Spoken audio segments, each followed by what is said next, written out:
markets are usually ahead of what's happening in the world. So you saw gold and silver start to run even before Russia made its move. Now that you're seeing them retract just a little bit, it kind of makes you wonder if there isn't going to be a negotiated peace treaty here at some point. Peace treaty may be a stretch, but maybe things will slow down. So, hopeful on that front for everybody over there. But interesting to see what gold's doing and how it's reacting to this. And usually the markets are ahead of, where the mainstream news is. Yeah, they are. And the bond markets, I think, have been reacting to that. I consider the bond investors some of the smartest because I've known them. And when I was licensed in that space, they seem to always keep up on the news. Whereas stock investors sometimes can chase the momentum a little bit. We've seen bond rates rise here in the US. We've seen them raise around the world. And an interesting thing about the whole commodity trade into and out of Russia and Ukraine, the insurers right now, Warwick, are not insuring that trade. So even if people want to trade with those two nations, they don't have that risk mitigation of the insurance company. So it's trade at your own risk, basically. And if the ship doesn't get there, you're out your cargo, whatever the case may be. I think there are second order, longer term effects to all of this. Do you have an opinion on what could happen to trade, if this thing goes on for a while? Well, I think we're already starting to see it, right? There's a lot of fear around the trade. I mean, look, we've seen it. We've certainly seen it in Canada, and I'm sure you guys have seen it down in the US of, tightening supplies and what have you. I watched the show, yourself and others, and had seen it discussed, and then once you start seeing it with your own eyes, once you start hitting grocery stores and things are missing, you start going, wow, this really is something. So yeah, I certainly think it's a concern. It's going to be interesting to see how life goes as we drive forward through this, but it's interesting times, to say the least.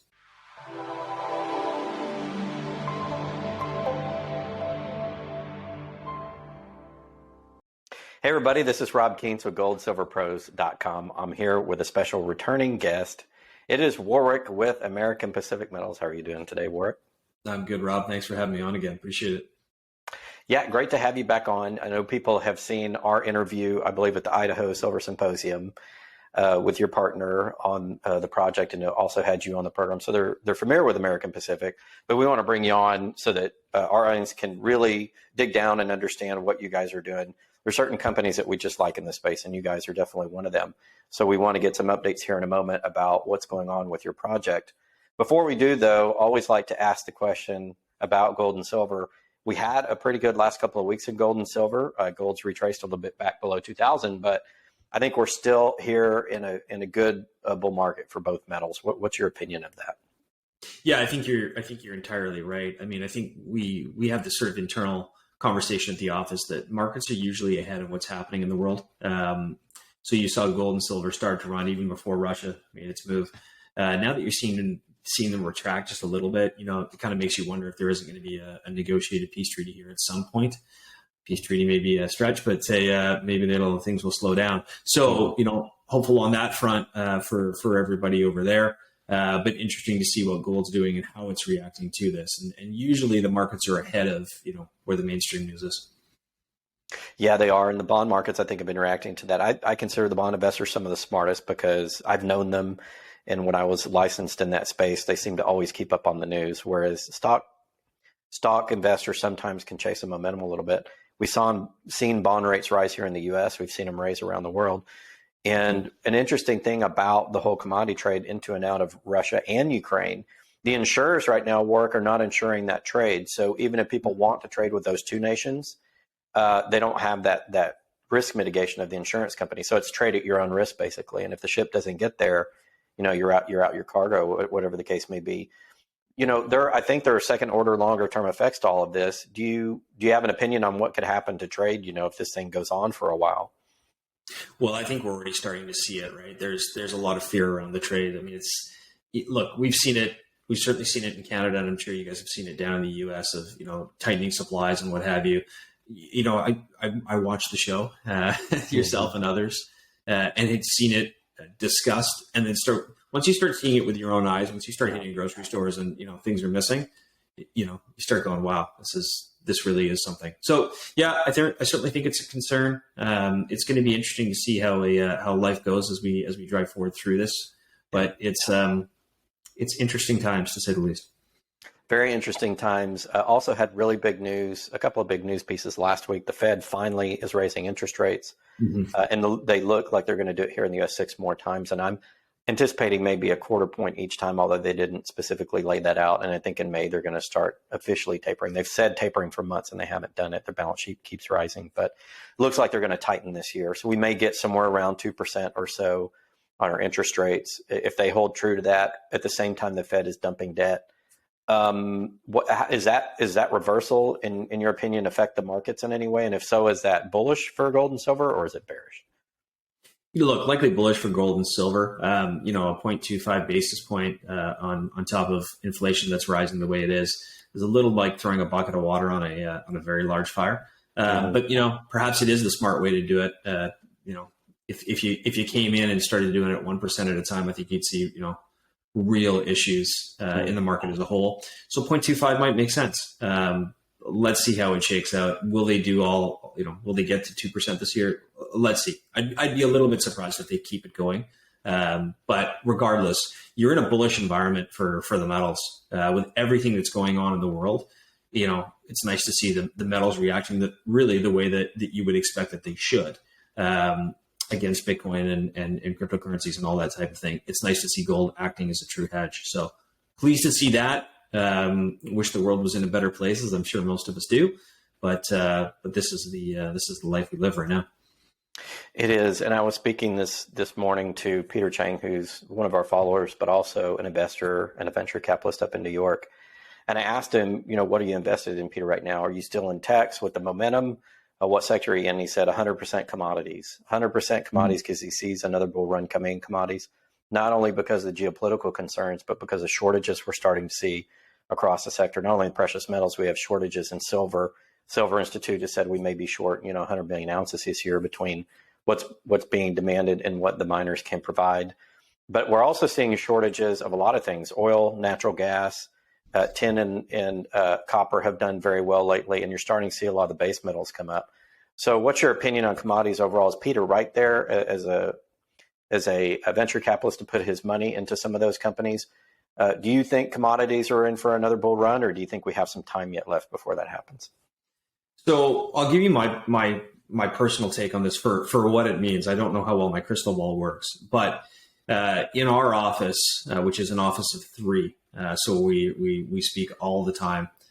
There's one of the guys that's followed 𝙂𝙂𝙇𝘿 very closely, and I will go on record to say that when he started to follow him, we used to give him a very hard time about it because he's a chartist and what have you, and say, there's no way this is going to work and what have you. But truth be told, over the past couple of years, he's been right more than he's been wrong. He predicted this strong pullback correction long before the Russian invasion of the Ukraine. And he has talked about that there would be this significant correction, and then there would be a melt up where you would see significant gains across all sectors. And then there would be a big crash going into 23 or in thereabouts, where it would be like risk off for an extended period of time. He's talking about 10 plus years, which is concerning. But having been proved wrong by him numerous times, I tend to agree. So I'm not like I own a large part of my portfolio is in commodities based stocks. I own physical, which I just hold, but I do own tech stocks as well. Typically small cap stuff that we get involved in. I still own that. It's taken it on the chin since around January of this year. But I do suspect that those will make a roaring return and will do incredibly well until near the end of 2023. And if that's the case, as they make those big moves, then I'll look to move out of those and be fully commodities focused as it goes forward. I think we're on the precipice of a big bull run for commodities. I do believe that, but I believe that could come in as part of a melt up to begin, which would be great for all involved. Let's see how it plays out. We'll get to look back on this now and see if my prediction was in any way correct. Okay. Yeah, I agree with you. I think there's some things to see there, but definitely it's gotten very interesting in the commodity space due to, I think the war has highlighted some potential weakness there. Of course, the supply chain concerns we had last year and the inflation have woken people up to it. So I think we're starting to see some big money guys kind of look at it the venture capitalists, the big money players, and then maybe the general public will get into that soon, which would be good for gold and silver. Last time we had a big run in the commodities, gold was on top, 2010, 2011. So I think that would be positive. So you guys have done a lot since we last talked, and I wanted to get into that for your project. So real quickly, before we get into the updates, I'm going to throw up here on screen just a slide from your corporate presentation talking about the overall project. So maybe talk a little bit about that. Yeah, I'm happy to do so. So American Pacific, we focus on high-grade assets in the Western U.S. We look for assets that can be the desire of majors. Madison has already partnered with Rio Tinto. They may spend up to $30 million US to earn 70% of that project. They're going into their 4th year of exploration with us. Great partners. They've been excellent to work with. So that's one of the projects. The other two are 𝙂𝙊𝙇𝙖, which is a high-grade epithermal system. We're drilling 70 holes there as we speak right now. And then �ヌ𝙬𝙊𝙎, past-producing silver gold mine just outside of Reno, Nevada. Just wrapped a drill campaign there now. We're back sampling and going to get in, probably do some CSAMT as well, which basically is magnetics looking through the earth, trying to find other additional veins. So we'll get, as soon as that's done, and we put it all into a 3D space, we'll get back and drill that too. Company's well financed. We've got about $15 million in cash, well backed institutionally. The team at Clarus put a good group of big, strong institutions into the story in the last year. And then 𝙂𝙍𝙀𝙾𝙆𝙎 is a 19.9% shareholder as well. So it's well held, trades good liquidity both in Canada and in the US, and certainly have an awful lot going on that's keeping us very busy. Yeah, it really sounds like it. So bring us up to date on some of the news you've had. Let's start with the 𝙂𝙊𝙁 project. You guys, did you increase your land position to 4,275 acres, or tell us about what happened there? Yeah, so this is actually the asset we started the company with in March of 2018. And then last year, we were able to double the size of the project. There was a group actually out of the UK that worked with a local prospector down in Nevada. They were able to consolidate the district really nicely up above us. So for the sake of this call, we had the south side of the fence, they had the north side of the fence. And it was a real checkerboard. So they went in, dealt with all these different local people, and were able to put this block together. We were able to purchase it from them at double the size of the project. There's some incredible high grades there. They took a sample that was 21,000 grams per ton gold and 38,000 grams per ton silver. So, that'll get anybody excited, ourselves included. But they took numerous samples over 100 grams per ton gold. So that got us going. Putting that package together, we're the first company to ever put the full package together. It gives us a full breadth of, what's going on. So we put that all into a 3D space. We're drilling there now. It's about a $5 million program. So a significant program. We want to go out after that, put a resource on it and show how big it can be. We have an idea in our mind of how big it can be. We're very excited about it. It's high grade. It's in Nevada. It's just outside of 𝙂𝙁𝙁, which is mining central. Our initial permit came within 5 business days. So that gives you an idea of how quick you can permit things there. Great place to do business. Incredibly excited about it. Awesome. You guys have lots more news, so let's just keep running down the line. You guys in February announced your results of 547 grams per ton silver equivalent over at 𝙂𝙬𝙁 Silver Project. So talk to me about that one. Yeah, this one's interesting. So 𝙂𝙬𝙁 was a past-producing silver gold mine. It always had produced off of one vein, the 𝙂𝙬𝙁 vein. These veins don't poke out at surface, but they can go down to quite a depth. That vein produced roughly over the course of history around 1 million ounce gold equivalent. That's the sort of rough number that it produced. We went in to shoot at what we thought would be old reserves that were down below. This hasn't been touched since 1991. So we went after that. Didn't hit that, but hit another vein down below it in 3 different sections. And this was kind of the rub on 𝙂𝙬𝙁. It's like, yeah, it's great. It's got good grades and it's produced really well, but it's one vein. So Comstock lode was about 15 miles from us. That's an 8.8 million ounce gold deposit. It produced 8 million ounces of gold and 300 million ounces of silver. Multiple veins, exact same rocks. Looks a lot like 𝙂𝙬𝙁, but it was multiple veins. That's how they were able to make it so big. 𝙂𝙬𝙁 had always been one vein. So the fact that we hit this other vein, got 1,500 meters of strike length from the 3 pierce points, got some good grades on it, that got us really excited. So we're back out now. We're doing sampling off to the west and to the south to try to find other veins as well. Then we'll bring in and do what's called CSAMT. That'll help us with targeting, and we'll go after these other veins.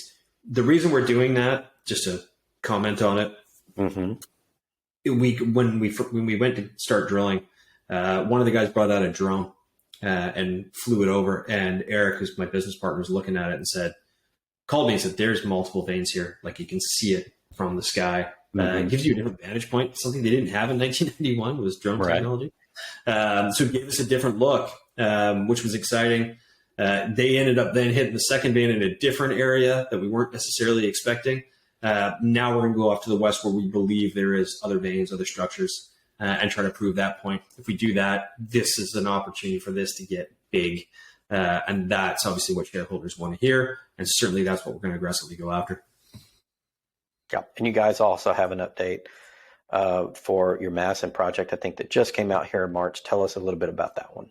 Yeah, so we're partnered with Rio Tinto there. It's a high-grade skarn at surface and a porphyry underneath. Look, it's Rio Tinto, so they're looking for something big. They have found real interest in the skarn at surface. It's a somewhat, what's the word I'm looking for? It's a complex system, and I won't get too deep into the geology, but basically there's, when you're in these systems, there's typically there's different rock types. Some will run, which means they'll carry gold, silver, copper. And there's others that won't. That's typically how it goes. What we found in this system is that almost all the rock runs. And when I say that, so a massive sulfide, which typically won't, at times won't run, there won't be any gold. And then other times it'll run incredibly high grade. So we drilled 0.5 meter of 146 grams per ton gold in that system. Oh, wow. Yeah, I mean, that's amazing.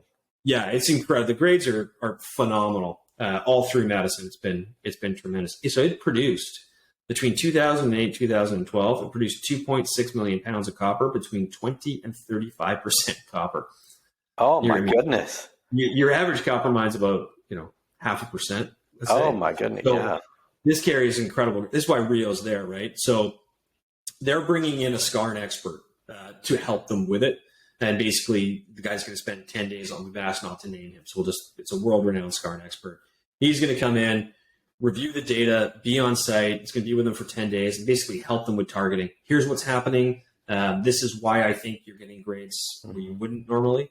And this is where you should drill next. So that we're excited about that, getting that guy in, and that's going to be serious data for us partnered with Rio. Rio would be doing the drilling. Will be the chance for them to go after that. So yeah, very excited about that. It's been a great partnership. They've been great guys to work with. It's sometimes difficult when it's David and Goliath. It hasn't been difficult with them. So we're very pleased with that partnership. Yeah, it'd be great to add copper to your portfolio, Warwick, and just kind of have that, because copper's doing very well right now. Well, yeah, I mean, listen, we've had some tremendous copper hits at Gooseberry. It is definitely a gold copper based skarn. Whereas some of the other ones, we like to compare it to Fortitude. Fortitude had a lot more silver, but is in very similar vein to Madison. Skarns are like brothers. They can be similar, but not exactly the same. So this is definitely gold copper. There's no doubt about that. The copper grades on it are tremendous. So for an investor maybe interested in looking at you guys, can you give a mix of the precious metals, but what percentages you are of gold, silver, and other? Oh, geez. I mean, I wish I could. It's a bit of a challenge because Madison is gold, copper predominantly. Gooseberry is predominantly silver, but does have a good gold credit to it. And then Tuscarora has been predominantly gold. Although when we picked up the claims up to the north, as I mentioned, there's a real good high silver factor there too. So it produced in the 1800s, like picks and shovels mining up to the north, about 500,000 ounces of gold and 7.5 million ounces of silver. Wow. Down below, it's predominantly gold, but we're moving into the higher silver portion. It's a mix. We focus on high grade assets in the Western U.S., and we certainly have those across the three main commodities. Yeah, so you got a little bit of everything, which is cool. I love that. I love polymetallic. I love the fact that you have different things. One could become a byproduct credit, or with the way the metals are going, I mean, seriously, each one of them is in demand. Those are great. I love investing in those projects. So which one, are you guys going to take any of these to development? Are you going to spin them off? And if so, which one do you think you would focus on developing first? Yeah, it's funny. I did an investor presentation late last week to some of the big shareholders, and I was asked about spinning out one of the assets in particular. And the answer I've always given, and I'm sticking to, at least for the moment, is I think I want to keep them all in American Pacific, simply because we've got a lot of really good shareholders who put up, hard-earned money, and I want to see those guys all have an opportunity to be successful on these projects.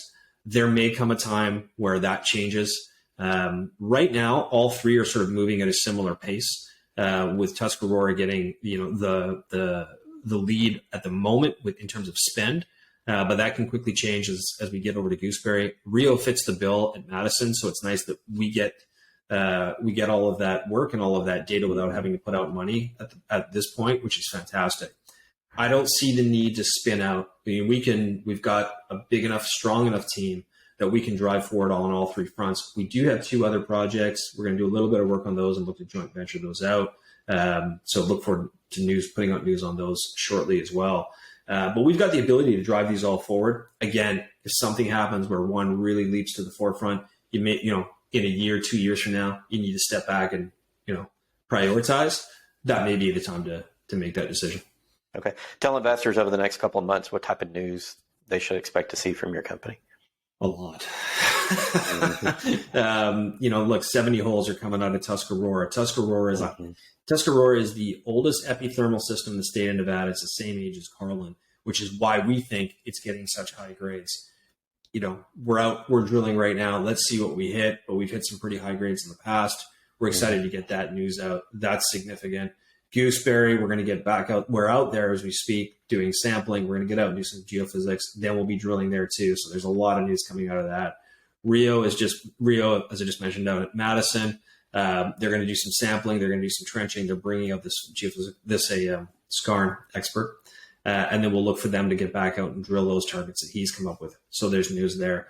The other two projects that I mentioned, South Lida and Red Hill, we'll start doing some work there and look to joint venture those out. So there's news coming there as well. As always, we're pretty aggressive. In the past, when we picked up Madison, we were able to cut a deal on that for a $2.4 million valuation that bought us both the project and the partnership with Rio, who were spending $30 million US, for which we were nominated for Deal of the Year by S&P Global Platts. And that's at a time when we had about $1 million in cash, and we're a pretty small company. We've got $15 million in cash now. We've got good currency in terms of the way that the stock trades. So we think we can be lethal on the M&A side as well. We're not looking for something small. If we can find something that doubles the size of American Pacific overnight, that's the type of deal that we'd look to do. So we're busy. There's a lot happening with the company, and we keep the inbox full, as they say, in terms of pushing out news.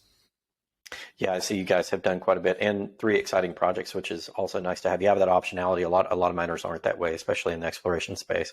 They focus on one, which if it's a really good project is great. It's always better to have multiple ones work, because then you have that optionality, which one that you want to develop first.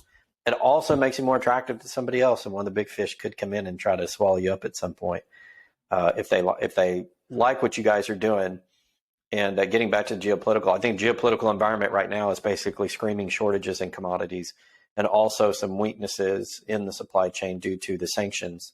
So I fully expect the metals to continue to get stronger, and I think people like American Pacific Mining, who are doing multiple projects, probably have a really good shot at being favorable investments for investors going forward. So thank you, Warwick, for joining the program. It's been Warwick Smith, CEO and Director of American Pacific Mining.